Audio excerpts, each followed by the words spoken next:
முல்லை மோகன் ஐயாவை நினைவில் நிறுத்தி உங்கள் அனைவருக்கும் சுவிஸ் பொலிகை செய்யார் இனிய வணக்கம்.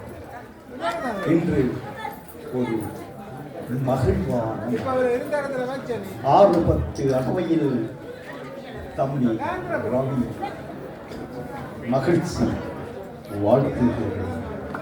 உலகம் உயர்ந்தோர் மாட்டே என்ற தொல்காப்பியரின் வரிகளை வாழ வைத்துக் கொண்டிருக்கும் இந்த அறிஞர் கூட்டத்திலே கருத்துரை ஆற்றுவது மட்டற்ற மகிழ்ச்சி.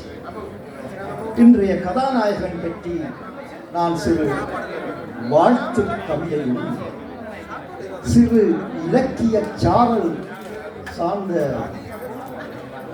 சிற்றுரையும் பெற விரும்புகிறேன். முதல் என் கவிப்பூக்களின் நறுமணத்தை தம்பி ரவி அவர்களின் செவிகளில் நுகரவிட்டு விடுகிறேன். மண்ணுண்ணி மாப்பிள்ளையே, நீ ஓர் அகரத்தின் பெருச்சாளி. மண்ணுண்ணி மாப்பிள்ளையே, நீ ஓர் அகரத்தின் பெருச்சாளி.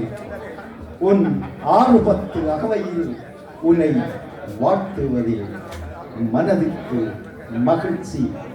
அது என் நெஞ்சிலோ நெகிழ்ச்சி. ஆனந்தம் நிலைத்திட அன்பாக வாழ்த்துகிறேன். மகிழ்ச்சி பொங்கிட மனதார வாழ்த்துகிறேன்.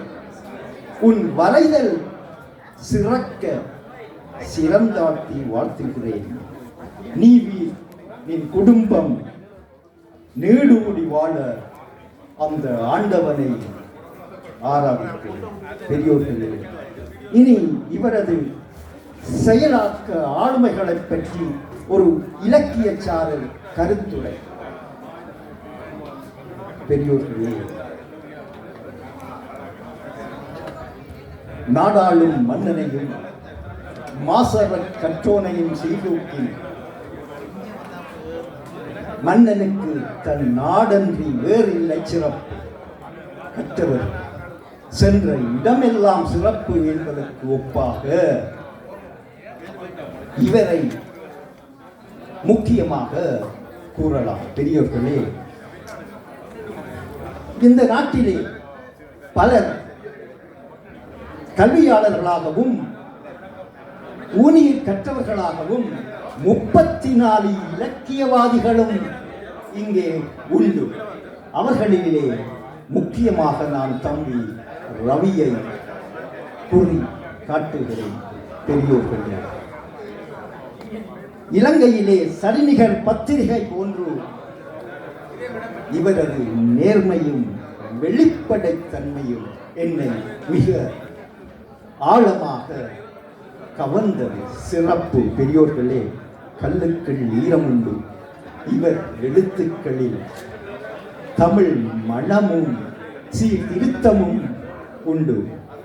சித்திரமும் கைப்பழக்கம், செந்தமிழும் நாப்பழக்கம், வைத்ததோர் கல்வியும் மனப்பழக்கம் என்பதற்கொப்ப இவரது கருத்துரைகள், பேச்சுக்கள் செவிக்கு இனிக்கும். அன்பார்ந்தவர்களே, இவரது வரதலோ பவனந்த முனிவர் சொல்வது போல, எப்படி பவனந்தி முனிவர் சொல்வது போல, ஆற்றலுக்கு அறிமா நோக்க தவளை வாழ்ந்தில் பரிந்தின் வண்ண சூத்திரங்கள். அப்படி ஒரு ஒழுங்கமைப்பிலே சிறப்பாக அமைந்திருக்கும். அதுக்கு உதாரணம் இந்த அகரத்தை குறிகாட்டலாம். பெரியோர்களே, 95 தடுமாறுளத்தான் 5 புனைந்த 5 இணை. அதற்கொப்பாக புத்தியை சம்பாதித்த மனிதனும்